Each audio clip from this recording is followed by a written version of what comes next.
can hear me clearly. If not, I will repeat this video because the first video was cut due to a weak signal. Okay, so I will continue. This is about mental health awareness on bipolar disorder, on how we deal with it, causes and treatment, and how can we help those who have this mental condition to have a dignified life. Okay, so I think I was cut in the symptoms. Okay, so I will continue on this point from the WHO. Okay, so both manic and depressive episodes can cause significant difficulties in all aspects of life, including at home, work, and school. They may require specialized care to prevent a person from doing harm to themselves and to others. So some people with bipolar disorder may experience what are called hypomanic episodes. Hypomanic episodes involve similar symptoms to manic episodes, but the symptoms are less intense and do not typically disrupt the person's ability to function to the same extent. There are two main types of bipolar disorder depending on patterns of manic or hypomanic and depressive episodes. People with bipolar type 1 disorder experience one or more manic episodes, interspaced with episodes of depression, which usually become more common over time compared with manic episodes. People with bipolar type 2 disorder have had one or more hypomanic episodes and at least one depressive episode, but no history of manic episodes. So what are the risk and protective factors of people with mental condition of bipolar disorder? The exact cause of bipolar disorder is unknown. Several factors including biological, such as genetic, psychological, social, and structural factors may contribute to its onset, trajectory, and outcomes. Adverse circumstances or life-altering events can trigger or exacerbate the symptoms of bipolar disorder. This may include bereavement, violence, or the breakdown of a relationship. The use of alcohol or drugs can also influence the onset and trajectory of bipolar disorder. So although employment can be a source of stress for people living with bipolar disorder, it can also be protective. That's why they need to have jobs. Under good working conditions and when supported at their workplace with reasonable adjustments, employment can promote recovery by improving functioning, reducing symptoms, and leading to a higher quality of life and improved self-esteem. So what are the treatment and care? Even though symptoms often recur, recovery is possible. Remember that. Recovery is possible for people with bipolar disorder. With appropriate care, people with bipolar disorder can cope with their symptoms and live meaningful and productive lives. There are a range of effective treatment options, typically a mix of medicines and psychological and psychosocial interventions. Medicines are considered essential for treatment but themselves are usually insufficient to achieve the full recovery. People with bipolar disorder should be treated with respect and dignity and should be meaningfully involved in care choices, including through shared decision-making regarding treatment and care, balancing effectiveness, side effects, and individual preferences. So what are the medicines? Okay, people with bipolar disorder need treatment and care across acute episodes of mania and depression, and when indicated, long-term treatment to prevent the relapse. Mood stabilizers such as lithium, valproate, and antipsychotics are proven to help manage acute mania. Lithium prescription requires clinical and laboratory monitoring.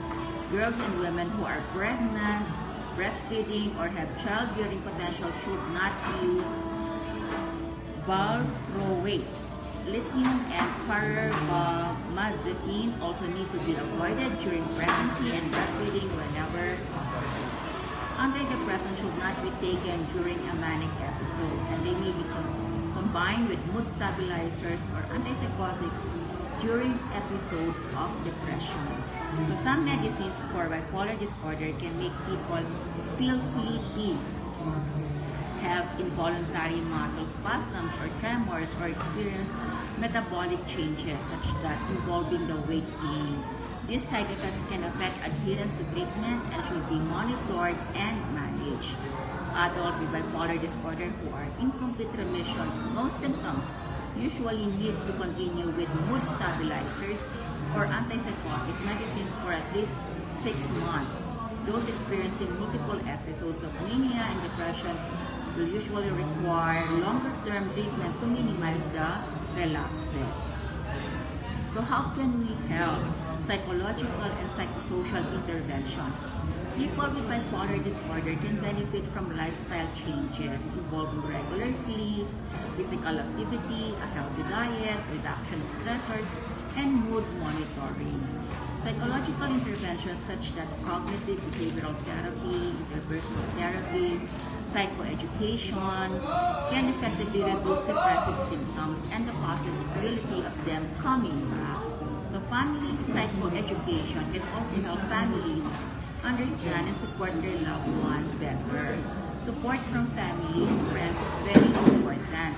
Support groups where people can receive encouragement, learn coping skills, and share experiences can be helpful to people with bipolar disorder and their families.